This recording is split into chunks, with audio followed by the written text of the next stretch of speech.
College government class. I think I'm being recorded. I never know, but I think. Okay, and the time is 12:30. Just got out of church, so I'm going to try to get this out to you here within. It's probably take 30 minutes to do the thing, and then another 30 to get it processed and so forth. All right, so let's take a look at the political philosophers here. All right, so Plato and Aristotle kind of go together. So let's put them together right quick. And let's see. What are we going to say about them? Come on up. Where the heck is it? There we go. Look at there. All right. So Plato is where it all starts. Remember, and so Plato's got this thing, this book, The Republic. It's about Socrates talking, and the Republic is a perfect place, a utopia. But remember, once he gets through telling us about it, it turns out not to be such a nice sounding place. We're not sure if we'd want to live there or not. In the first book, you've got these three definitions of justice, and all of them have kind of something to say for them, but none of them are perfect. You can poke holes in them. And so then Socrates is going to say, well, if we really want to figure out what justice is, you need to see it in a big place. So you imagine it in a place rather than a person. And remember, that Ring of Gyges story, he said, if we were invisible, would we do bad things? And if we would do bad things when nobody's looking, well, then maybe we're just doing good things for the rewards, or avoiding bad things to avoid the punishments. So maybe we're not just at all. And so, he's kind of confused. It's a confusing question. So he says, let's imagine this perfect place. And hey, the perfect place is kind of strange. It starts out men and women are equal. Okay, that's fine. But boom, just like that, you got to get rid of families, because families make you loyal. You love your mama more than you love your teacher, more than you love your principal, your president, your friends, yada, yada, yada. Your families inspire a kind of unjust love. And so you got to get rid of the families, you got to put the smart guys in charge, and then nobody will want to live there. So Socrates says, you just think this because you're prisoners of the cave and you're prejudiced in favor of, these things you believe in, the family and all that. The question, and so it kind of raises the question is justice possible? But we can kind of, agree that it might be the case that within all of us, it's good for reason to be telling our angers and our desires what to do. The better angels of our nature is our reason, and our lower parts are our spirit and our desire. And so we need to keep that stuff under control. So that's Plato.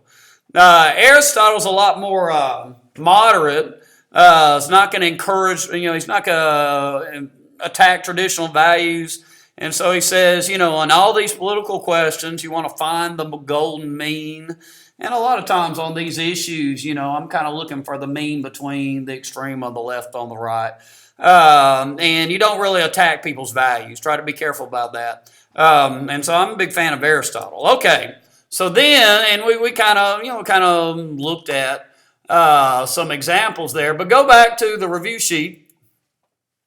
And so Locke and Rousseau, dang it, Hobbles. What the heck Mackenzie, what kind of name is that? Hobbes. Hobbes, Locke, and Rousseau are all social contract theorists. So if we go back, let's see if we can find them. There you go. So they all imagine this place, the state of nature.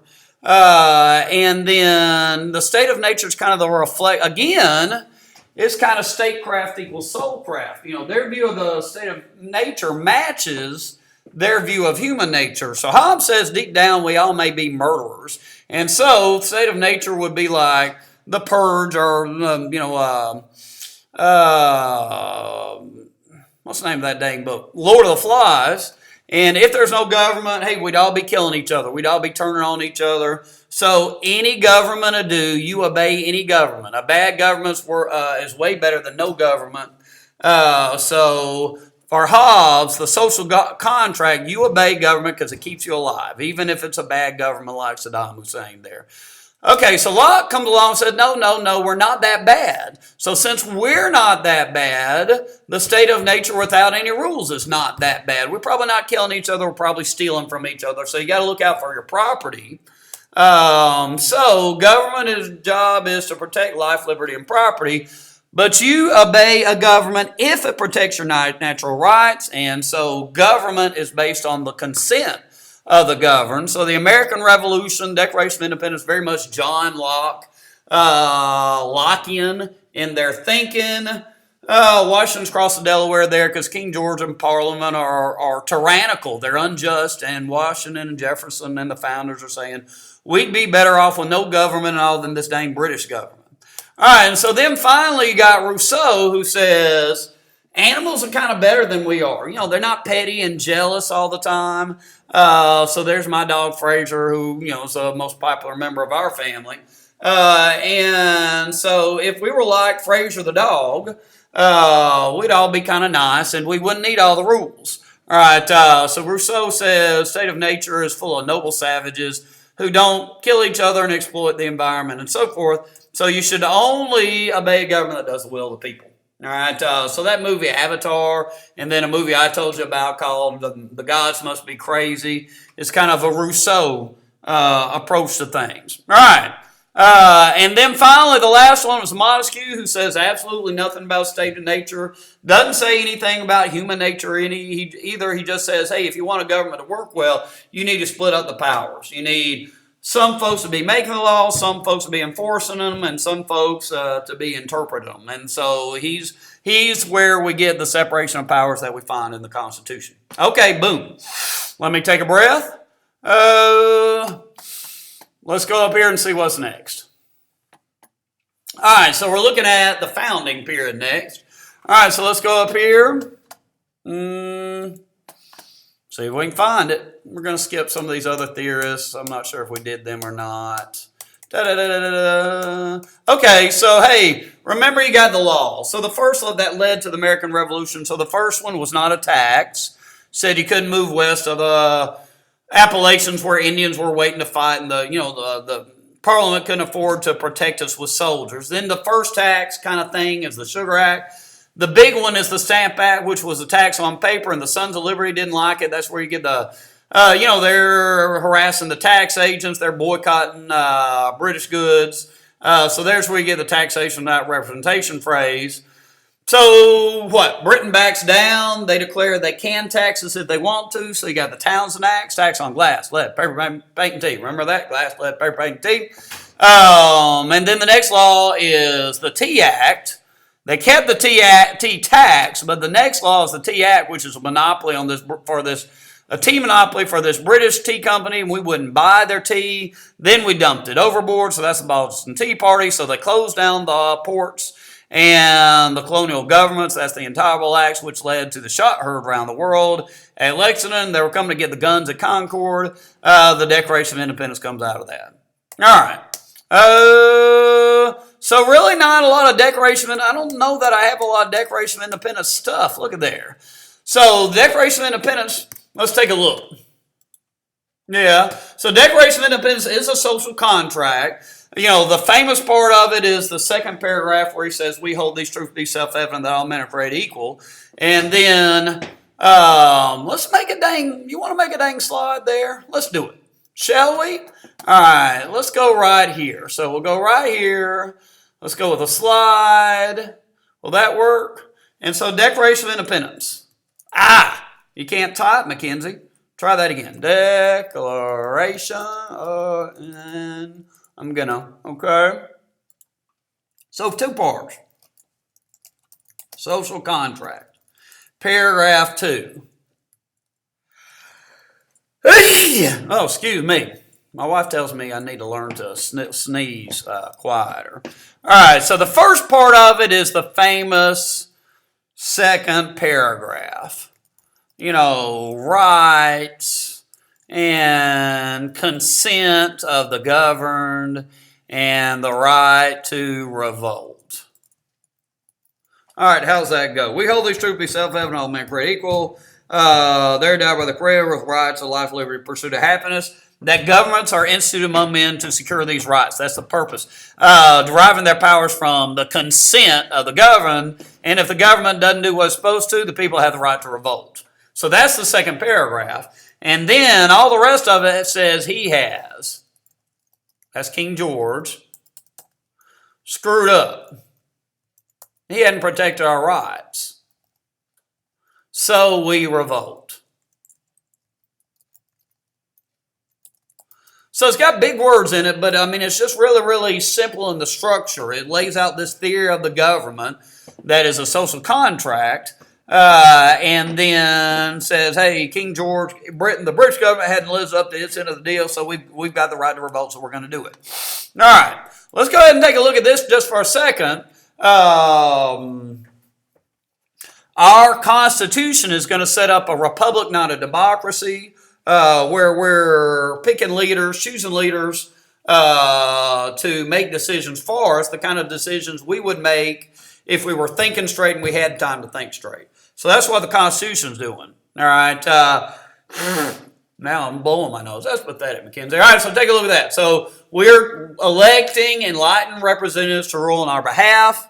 They refine our opinion. So they take the best part of our opinion and weed out the worst part, is the thinking there. All right. Okie doke.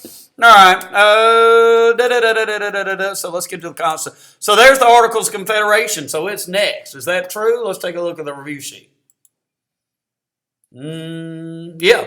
All right. So we go back to it. All right, and so is our first plan for government. It's a weak national government, strong states. There's some powers it had. It could pass laws, but there was just a legislative branch and a big asterisk on really all the powers. You needed 9 states to pass a law. You couldn't fight a war or raise armies unless states sent you armies. And yeah, the national government could sign treaties, but so could the states that would undermine the treaties. The government didn't have any power to arrest, couldn't regulate trade, enforce laws, settle disputes, or tax. Tax is a big one. So the government's just way too weak. And so Shays' Rebellion, you got all these farmers disobeying the law because they're overtaxed by their states. So it shows the government's too weak. All right, so boom. All right, they're headed to Philadelphia, the Constitutional Convention. And let's do that again. All right, so at Philadelphia Constitutional Convention, you've got these 3 compromises. The Great Compromise is setting up our House and our Senate, the House of Representatives based on the Virginia plan. Big state plan. The bigger state like California gets more power. The Senate's based on the small state plan. Little states like Delaware have just as much power as California because all states have 2 senators. So that was called the Great Compromise. Now the other 2 we remember a little better. They're both over slavery. 3/5 compromise says you're counting 3 of every 5 slaves. And then the slave trade compromise is going to end the middle pass of the slave trade after 20 years. All right, let's go up to the review sheet here. All right, Constitution. All right, so then you got the debate over the Constitution. Man, I wish I could stop and review. That gives my brain a chance to breathe. You know, the straight through is what kills me. All right, so that's the Constitution. So the Federalists defended the Constitution, and remember what they're going to say. Boom, ba-boom, ba-boom, ba-boom, ba-boom. So the Anti-Federalists are concerned that this is setting up a too strong government, that the government's too far away, people's rights and states' rights aren't going to be respected, and that the president's too much like a king, and the Electoral College is really elitist, doesn't trust the people. All right, so the Federalist Papers get written to persuade New York anti-Federalists. You really need New York on your side. Federalist 10 says you spread out the factions. You know, you can't get rid of the cause of the faction. That'd be a bad thing to do. You don't want to take away freedom.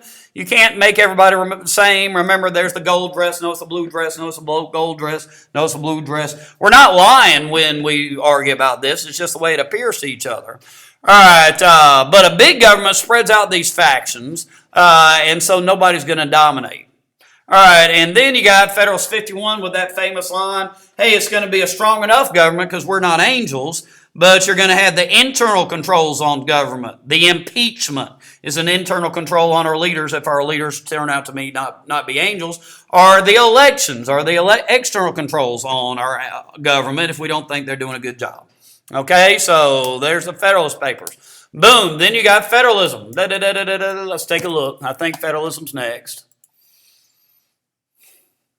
Yep. All right, so federalism. Federalism is dividing the power between the national government and the states. Come on, federalism, where are you? There it is. Power is divided between the national government and the states. So remember, we drew a chart. So the national government powers were like war, money, foreign policy. State governments are appeal, police, education, elections, licenses. And shared powers are TLC, taxes, laws, courts.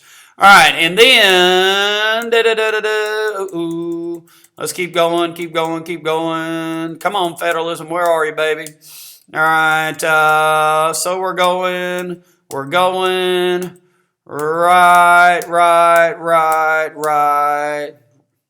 I think one more. Yeah, let's see if that's it. Later, no, we go back. All right, so the grants and aid. We'll do two of them. So the grants and aid are money that the national government gets to the states. Categorical grants are for specific purposes like school lunches. So Democrats tend to like that. National government's telling states what to do. Republicans like block grants better. States like block grants better. States have more power there. So the money comes for more general purposes. So that's the only two of those we'll do. Well, let's throw mandates in there. So that's when the national government is ordering the states what to do with no money at all. So states don't like that at all. All right. So then you got the types of federalism, models of federalism. Republicans, conservatives like dual federalism because the responsibilities are very clear. So the metaphor is a layer cake. And so states, national government doesn't mess with the states. And so the phrase is states' rights. States have the right to handle education, that sort of thing. Cooperative federalism is the layer cake model. The national government and the states work together on a lot of stuff. This expands, the power of the national government. And to them, states' rights sounds racist. Okay? Again, we're just doing those two, the top two. All right, and then you've got like the advantages of federalism. Let's see if that's on there. CCUTE. Yeah, the functions of federalism. Is that right? Yeah. All right, functions of federalism or advantages of federalism. Okay. All right, so spell CCCUTE. CC, how many C's? Dang it. Yeah, 3 C's. CCCUTE. Says compromise between systems like the unitary government that Britain has, where the national government has all the power, and a confederal system, which we had under Articles of Confederation, where the states are all powerful. All right, keeps the government close to us. There's, John Meadows there, recently passed away. But there was somebody I could go to, so it keeps government close to me. All right, let's see, checks and balances. Liberal states are a check on Trump right now. Conservative states were a check on Obama when he was the president. All right, then the U. All right, states don't have to be just alike. We can be the United States of America, even though Texas and New York don't have a lot in common. All right, the E is experimentation. Different states solve problems, kind of come up with laboratories to try to solve national problems, and the national government can copy from it. And then the T is training of governors, because Governor Bush and Clinton and Carter had training as chief executives before they became president. All right, and I think that's it for federalism. Let's take a look. Trying to go fast. It's a lot of material, semester worth of material. Yep, all right, so let's take a look. Let's keep going. Dang it. All right, so we're going to politics, right? So, you want to do this? Let's do this. So look what we got. Let's skip down because that's where the PowerPoint's at. So we will skip over to right here. We'll get this taken care of because it's right there on the PowerPoint. And then we can kind of work our way in order of the PowerPoint. So I'm skipping over the Establishment Clause. Well, that's fresh on our minds, right? Okay, so remember that's what it says. So there's 2 parts. First Amendment says 2 things about religion. So the Establishment Clause is hey, the government can't favor one religion over another or favor religion over non-religion. Congress shall make no law respecting the establishment of religion. All right. And the school prayer case was Engel versus Vitale, and the court ruled that, this New York prayer was pressuring elementary school kids to pray.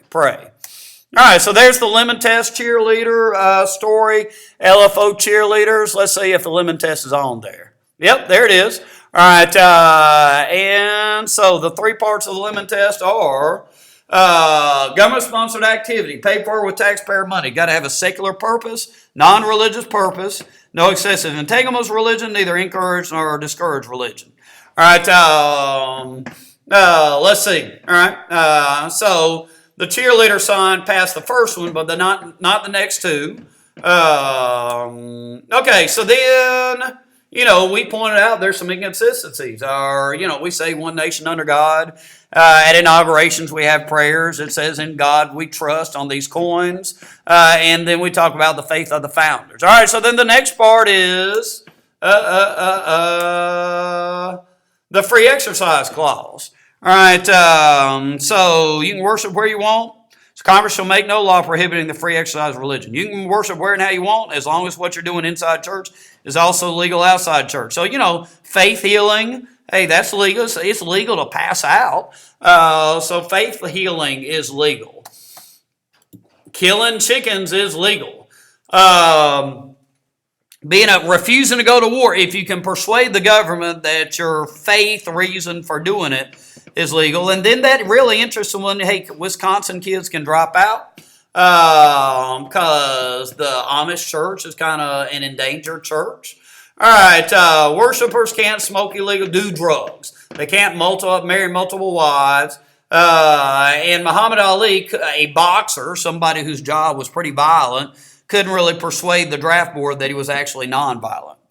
Okay, so there's free exercise. So freedom of speech is next. Let's make sure it's next up here. Yep. All right. What can be regulated? Okay. Y'all go back over that for a second.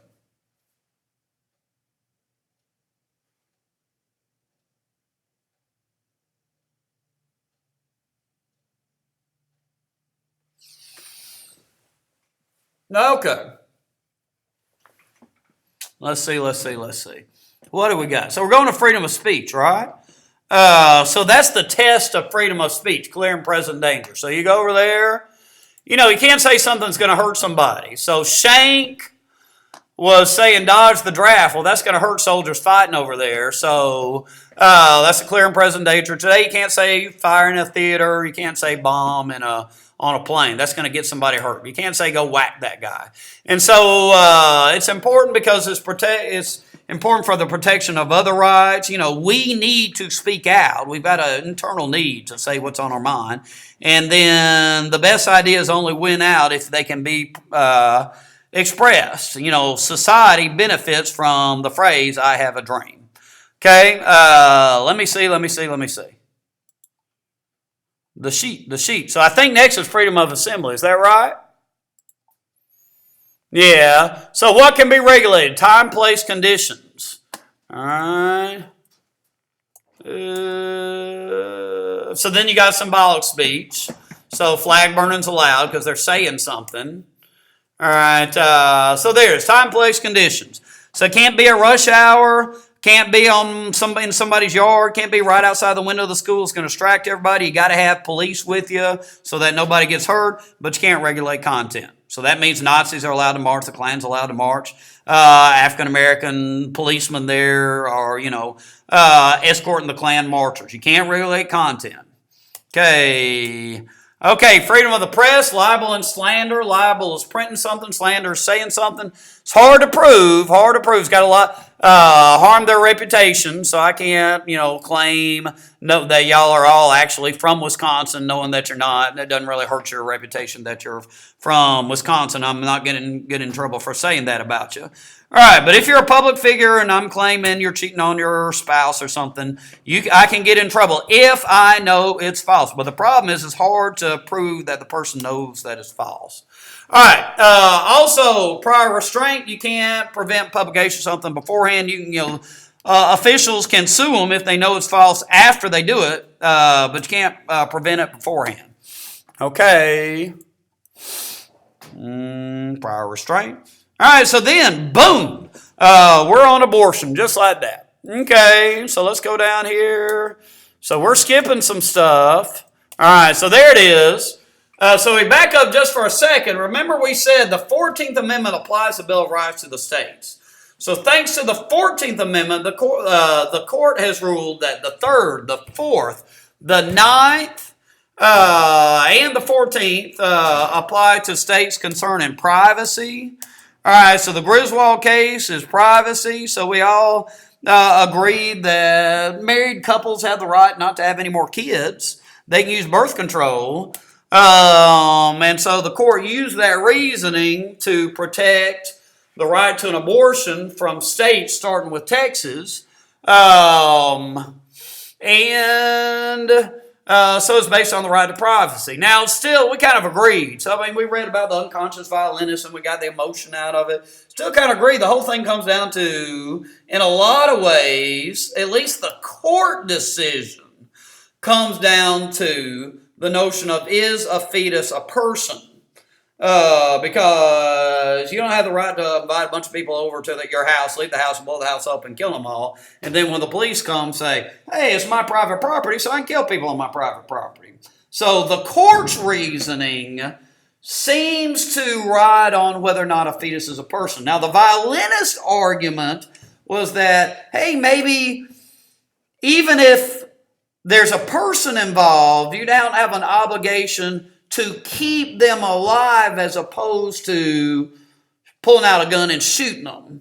So that was that argument. But that's just kind of a separate philosophical argument from the argument that the court made in Roe versus Wade. Okay? All right, so then we got the Second Amendment. Is that next?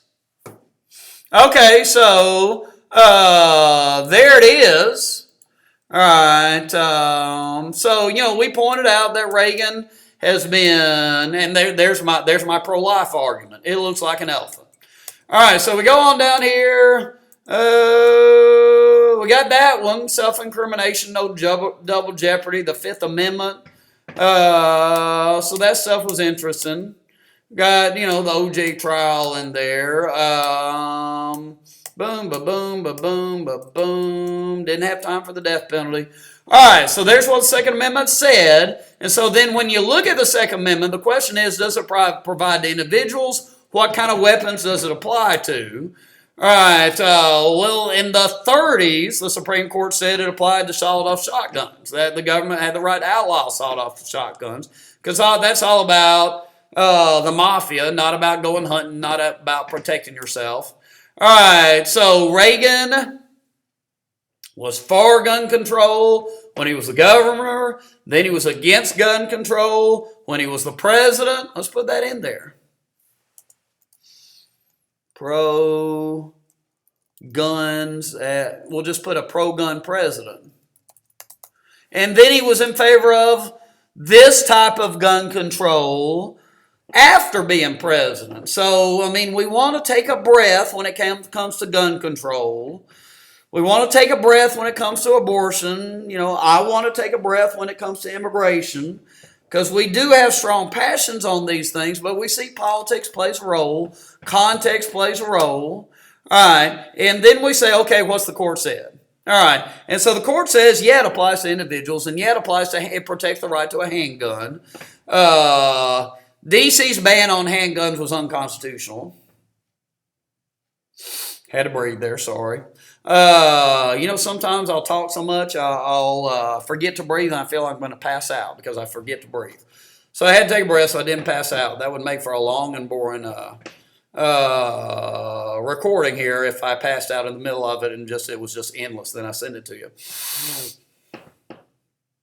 Okay, so then Chicago's in the state of Illinois, and the Supreme Court said that Chicago's handgun ban was unconstitutional. So The right to own a handgun was incorporated to apply to the states.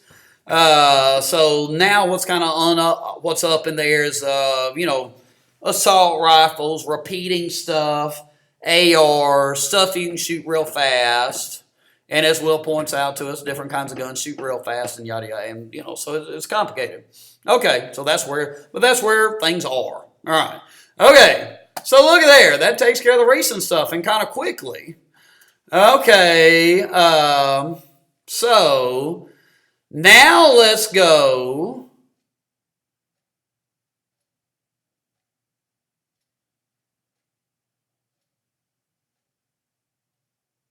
Crap, we got nothing on the president. No, there it is.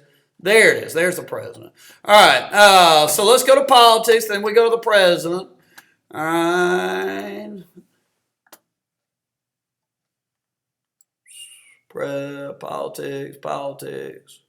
Politics.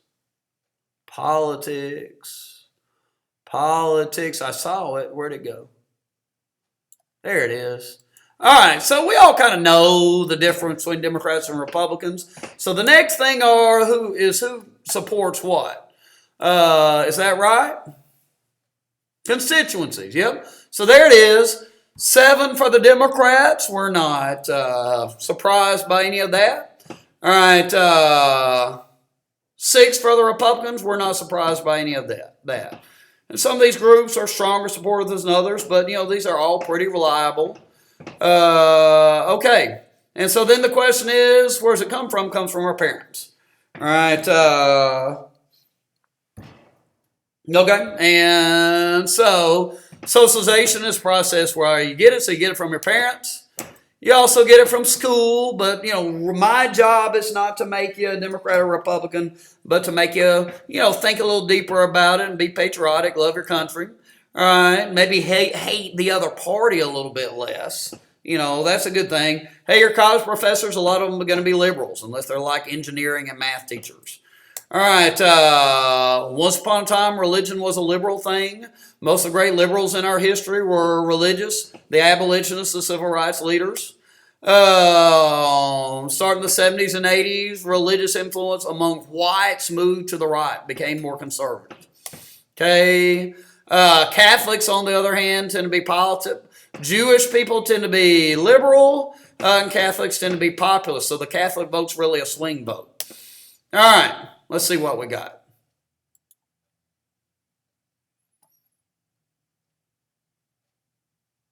Where is it? I'm going to breathe while I'm searching.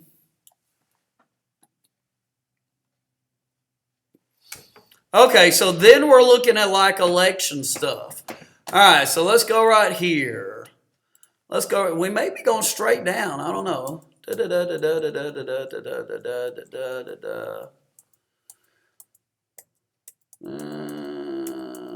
Yeah, look at there. All right, so the next thing, primaries and caucuses. So a caucus is what I was going to do.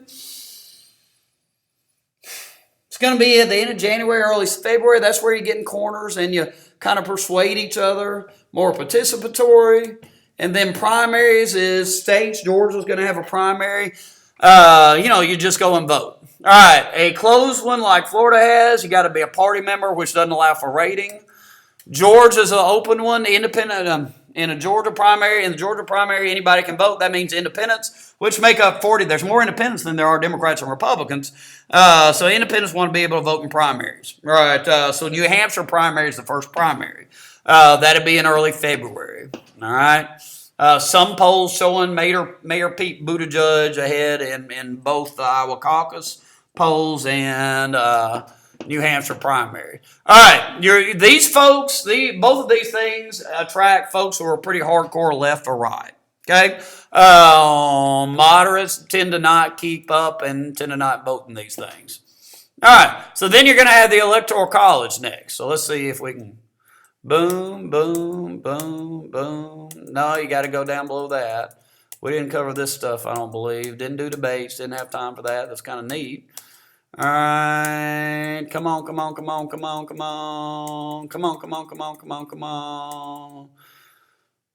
Political parties. Electoral College, there it is. All right, so Electoral College held on, so that's the general election. Tuesday following the first Monday in November. It's called the Electoral College. Founders didn't trust common people. There's how it works. 400, so you add up 435. Each state gets the number of representatives plus 2 senators. So 435 plus 100. So Georgia has 14 representatives, 2 senators. So this one's dated. So we now have 16 electoral votes. So it adds up to 535 electoral votes plus the 3 for D.C. That's 538. Half of that's 269. One more majority is 270. All right. So it's 270 to win. All right. 5 times in our history, the person who won the popular vote lost the electoral college. All right. So you got a debate on that. All right. What's next? Okay. So then you're going to the political parties. Very good. So what do we got? All right. Main goal to win. Political parties trying to win elections, get power by winning. All right, so it spells out wormel. So let's look over here, see if it spells wormel. Functions of parties. WRRRML. All right, so I added as a label the L right there. So when you go and vote, if you've never heard of either of the candidate, you look and see if there's a D or an R by their name. So that's the L label. But the other ones are on there, on the PowerPoint there. So number 1's to win. 2nd, to unify. All right. Let's say that Mayor Pete gets the nomination. Poll after poll says African Americans don't like him much. African Americans are pretty conservative on gay marriage. So is he going to be able to pull together both the gay and lesbian community and African Americans? If Trump was to get 30% of the African American vote, maybe 30% of the Hispanic vote, Hispanics are pretty conservative on abortion and gay marriage. Boom, cakewalk, landslide for Trump. So the Democrats' job to unify African Americans, Hispanics, and gays and lesbians, it's a challenge. All right, to unify the lefties, the hardcore left, the Warren and the Sanders folks, and the center left folks, the Biden folks. That's a challenge. Okay, there we go. Run the government. When the president appoints members of his own party to be in the cabinet, to be on the Supreme Court, etc. All right, mobilize supporters. Trump's really good at doing that with his rallies. All right, parties raise money, costs a lot of money, then they got to recruit qualified candidates. Tom Graves is retiring. When he got re-elected in 2018, his opponent was in jail. The Democrats couldn't recruit a qualified candidate to run against him. All right, so, and then label. That's the last of them. Okay, let's go up here, see what we got.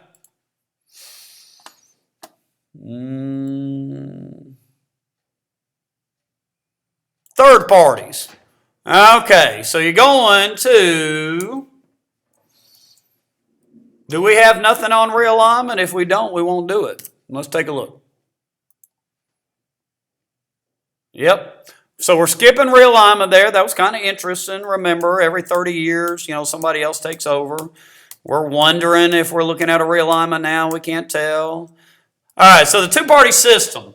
Most countries have a multi-party system. We're the exception. So why?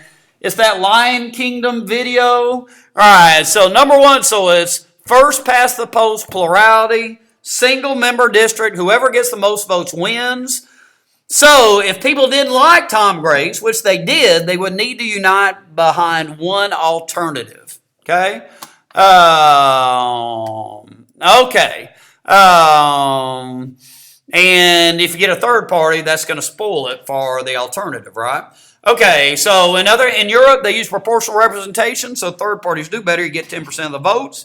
You get 10% of the power. You don't just spoil it for the other side. All right, let's take a look at, come on now. All right, what we got? Where is it at? Third party. So then we're looking at third parties in history. All right, so boom, boom, boom. All right, so third parties. There we go. Only the Republicans have been successful. Usually, they'll bring up a new issue, but they tend to spoil it for their own side. All right, so you've got different types of third parties, a single issue party, there was a prohibition party, there's a right to life party today. All right, a factional or a splinter party that breaks off from an addition from a current party. That was the Progressive Party. The Progressive Party, that was Teddy Roosevelt, broke off from Republicans. And then today, ideological parties like the hardcore left Green Party, the hardcore right Tea Party. All right, so there's third parties. All right, doing okay on time. What do we got to do? President, interest groups, Congress, court. Still got a little ways to go. All right, let's see. All right, so we got to find the president then.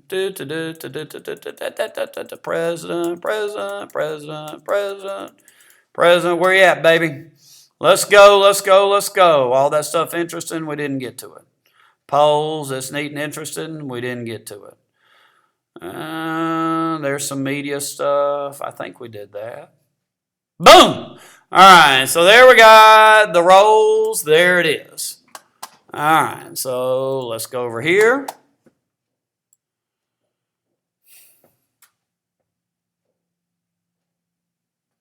Come on, there it is. All right, so we'll go through them. All right, now I think I have one. Let me see. Let me see if I got one where it's just a matching. Because I get lost in the details here, I think students do, and then they don't do very well with it. Let me go, somewhere I have a matching, I could swear.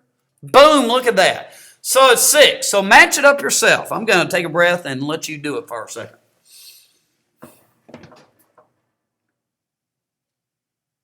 Okay, so here we go. Commander-in-Chief, that's sending troops. Chief agenda setter, that's proposing laws. Congress makes the laws. Chief executive, that's carrying out the laws. You know, it's like enforcing the laws, enforcing immigration, all that.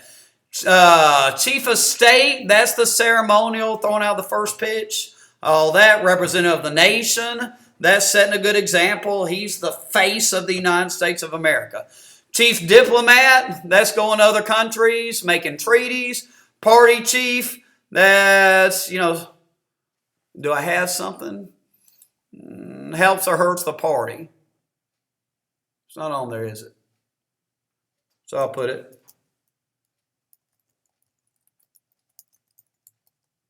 Party.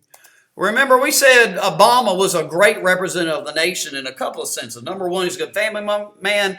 Number two, first African American president means we can get this race thing right sometimes. All right, but on the other hand, he was a terrible party chief. The Democrats did terrible all over the country while he was president. All right, so you can be good at one, bad at the other. You know, chief agenda setter is kind of the same thing as chief economist. So Trump's just doing phenomenally well there. He's a terrible representative of the nation. You know, he's not a real nice man. You know, he talks to people, talks about people in bad ways. And so, you know, you can be good at one, bad at the other. Reagan and Roosevelt, we said, were pretty consistently good at things. All right, so there's those. Let's see what we got next. Constitutional powers. All right. So we're working our way up. I believe above this is the constitutional powers. So this is kind of tough. All right, so he can appoint. That's in the Constitution. Appoint judges. As chief legislator, chief agenda setter. Constitution says he makes the State of the Union where he proposes laws. Vetoing stuff is also in the Constitution and a legislative power. All right, he makes treaties. That's in the Constitution, advice and the consent of 2/3 of the Senate. He can pardon. President Trump pardoned the turkey at Thanksgiving. Ford pardoned Nixon. Chief administrator, chief executive, take care that the laws are faithfully executed. That's in the Constitution. All right, a general pardon is an amnesty. So, I mean, draft dodgers, Confederates, and then immigration. All right, you know, we've already talked about the veto. All right, so stop and review that for a second. Okay, commander-in-chief, that is that's a constitutional power. He can't wage war. He can't declare war. Congress does that, but he can send troops. And remember, the War Powers Resolution said that when he sends troops, he's got 2 days to notify Congress. So remember, Trump didn't tell Pelosi about going after Baghdadi until after it was over with, but he did within 2 days. All right, then when he sends troops, he's got 2 months to win approval for it, and then if he doesn't get approval, he's got 30 days to make him leave. And so the purpose of this was to weaken the president, as after Vietnam, where people felt like it had become an imperial presidency. All right, I think impeachment's going to be next. Let's see.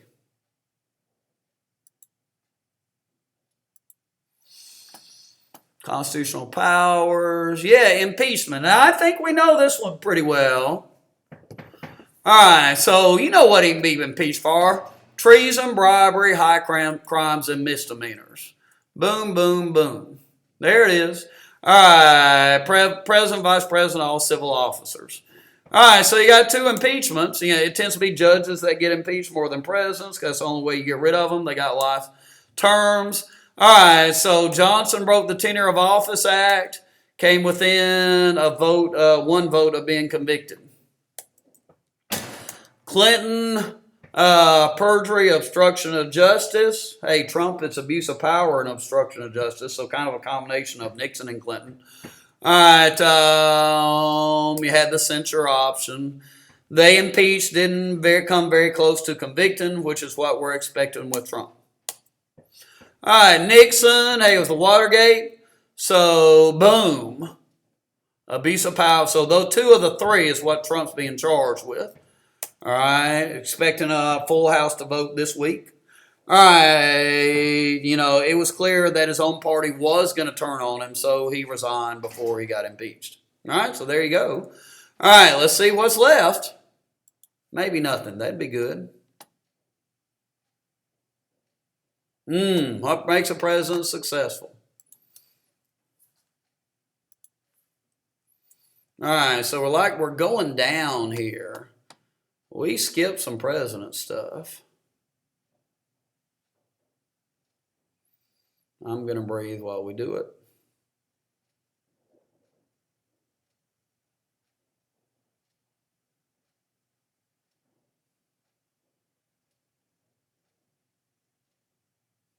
All right, that's good. Yeah, that's it.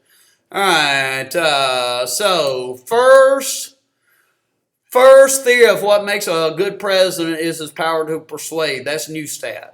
All right, he's got 3 audiences: the people in Washington, D.C., the party leaders, and the public. Okay, so then you've got presidential character. According to Barber, it's best to be active positive, worse to be active negative, then you're kind of paranoid. All right, there's a honeymoon period. He wants to get things done fast.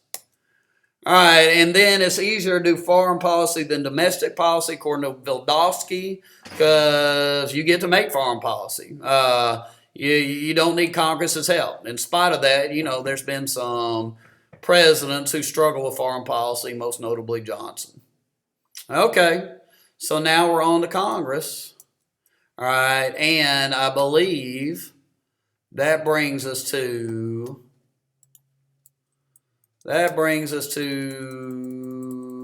this second PowerPoint. Let's make sure we're on to Congress. No, it's interest groups. All right, hey, let's get rid of what? No. Interest group. All right, so we got to find the interest groups one. All right, so that's over here. Okay.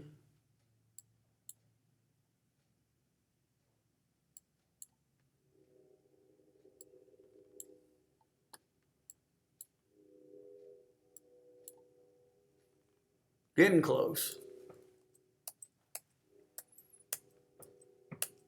There it is. All right, interest groups are associations seek to influence government. People who work for interest groups tend to be lobbyists. They're the ones that talk to the lawmakers. All right, there are 4 functions. It spells out RIP. get policies enacted, so they're the opposite of parties. Parties just want to get to win elections. That's their top goal. The NRA is less popular than it used to be, but that doesn't change their goal. All right, they're going to represent their members, so the ARP especially.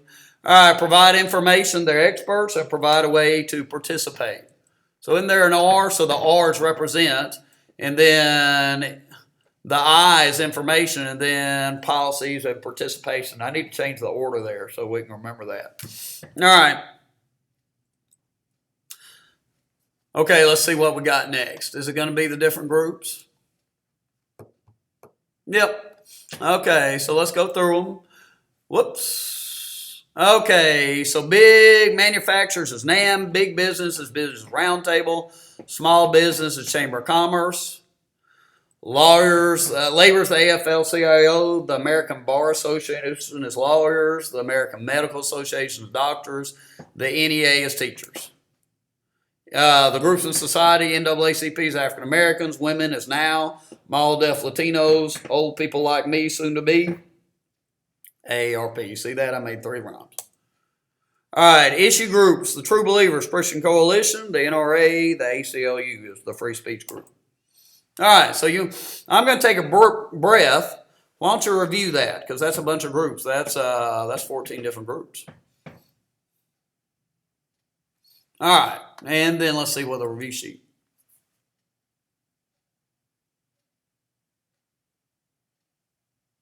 So you get one more thing. That's the concern over the groups.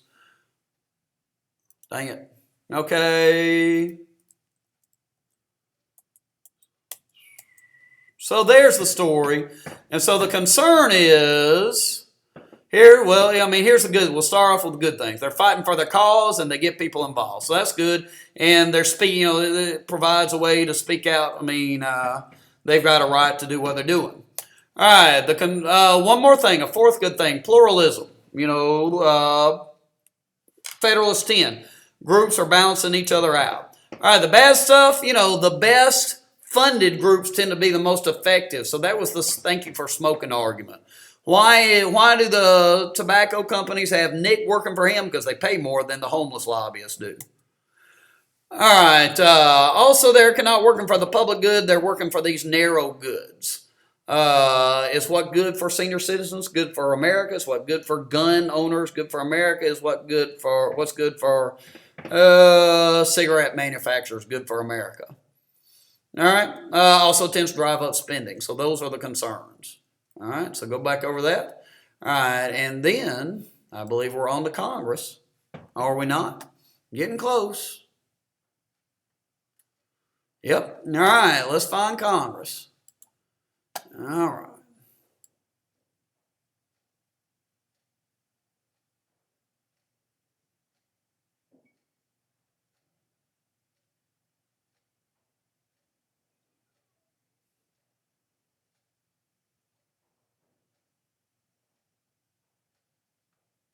Yeah, I believe it goes up here.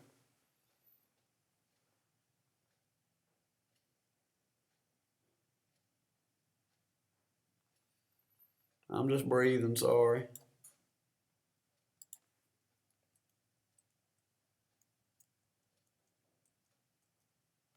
So there's a comparison, like on what the Constitution says of the constitutional requirements.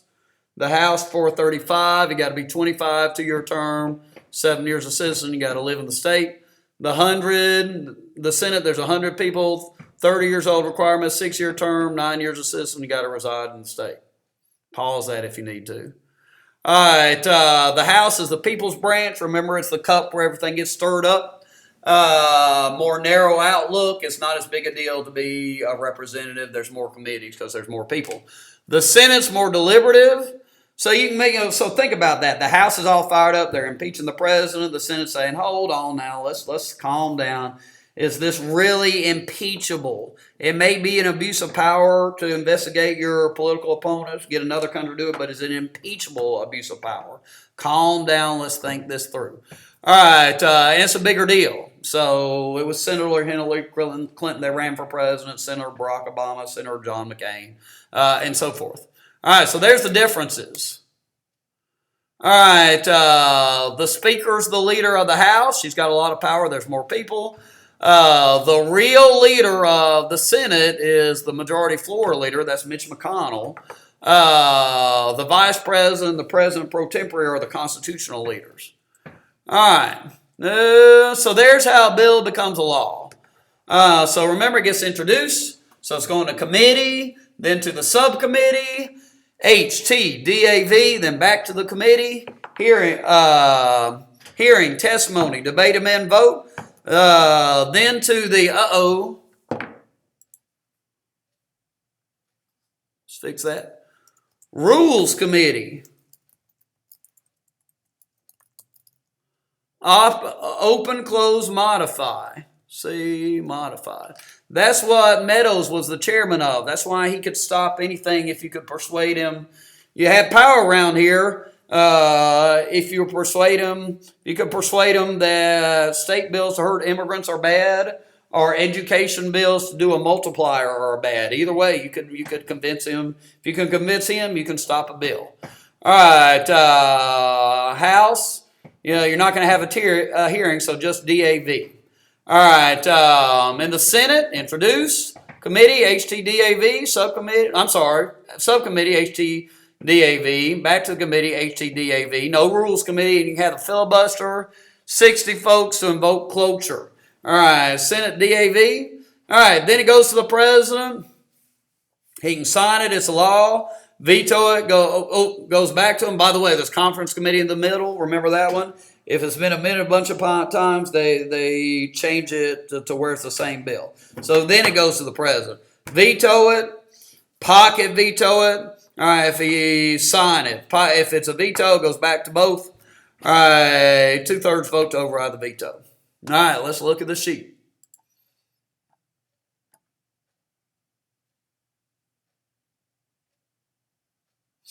Okay, getting reelected.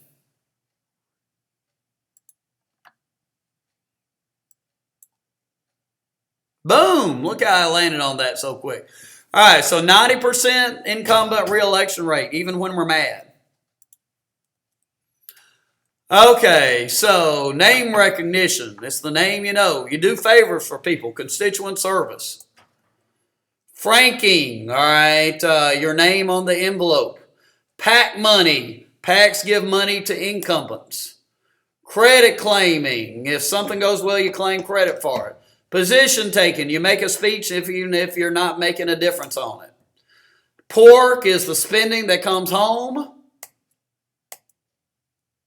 Experience. Quality candidates tend to not run against incumbents.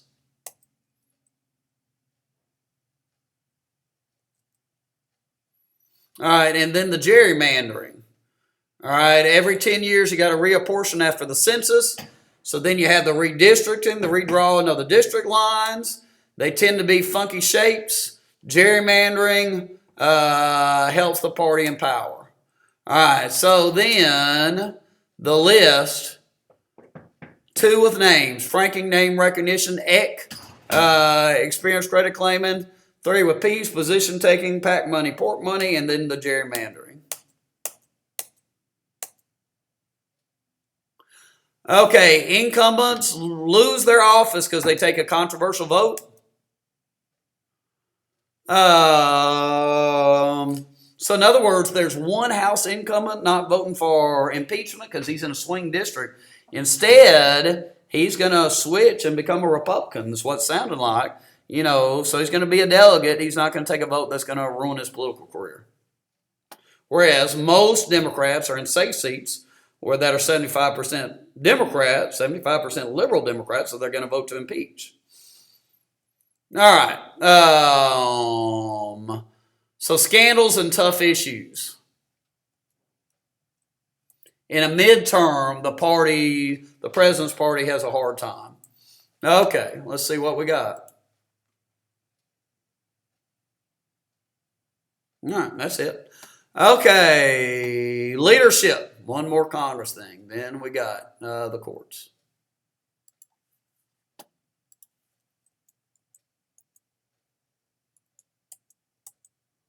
So there's the big sword. So it says, you know, it's not just the gerrymandering. We move to liberal or conservative communities. So that divides us. All right, Speaker of the House, so leadership. Speaker of the House has the most power in Congress.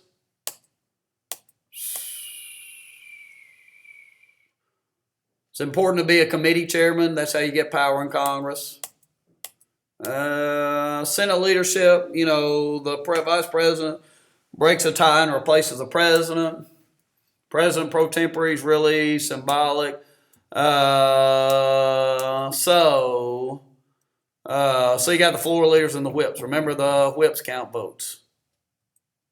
Floor leaders help out the majority. The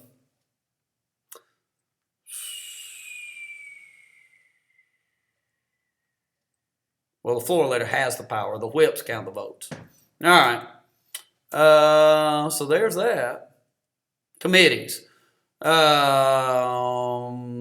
committees are where all the work gets done. Every committee's rigged. The majority party is going to win every vote. It was a party line vote in the House Judiciary Committee. I think it was 23-17. So the Republicans had votes, but there's no way the Republicans are going to win the vote.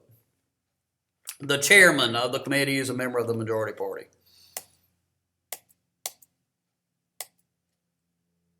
Okay, I think we're going to the courts.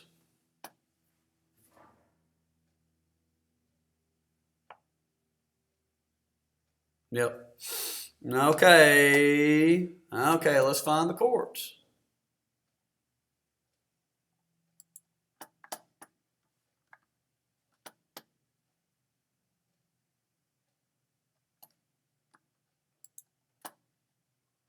Courts.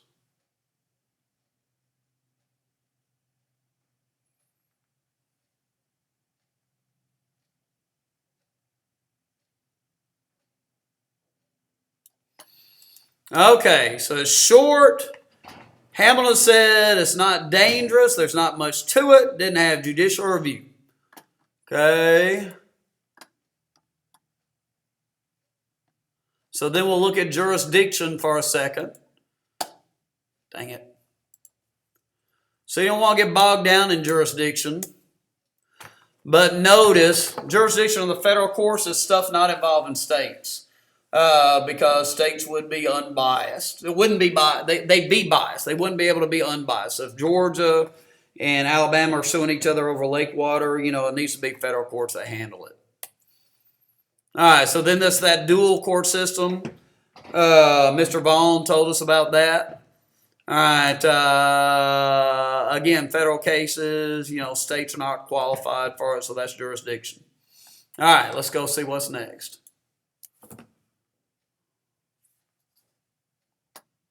There's the dual. All right, so then the nomination process. All right, so we're dealing with the Supreme Court. And activism, dang it.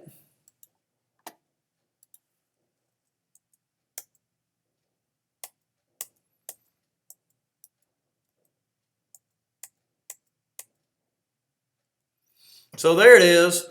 1 chief, 8 associates. 4 of the 9 have to want to hear it. That's a writ of certiorari. Case has got to be right. People got to have standing. They got to have something to lose. Jane Roe wanted to get the abortion. All right. How do you get on it? All right, so it's in session first. So they submit the briefs. They get 30 minutes. There's a light. There's a green light, a yellow light, and a red light. Mr. Vaughn told us. So they can be interrupted. Then the judges go to conference and talk about it. Then they vote. The decision is the vote. You know, the score. You know, they'll tell us the score too. So then they explain why. So the majority opinion is why they decide the way they did. The dissenting opinion is why some judges disagreed with it. And the concurring opinion would be when judges vote with the majority but for a different reason.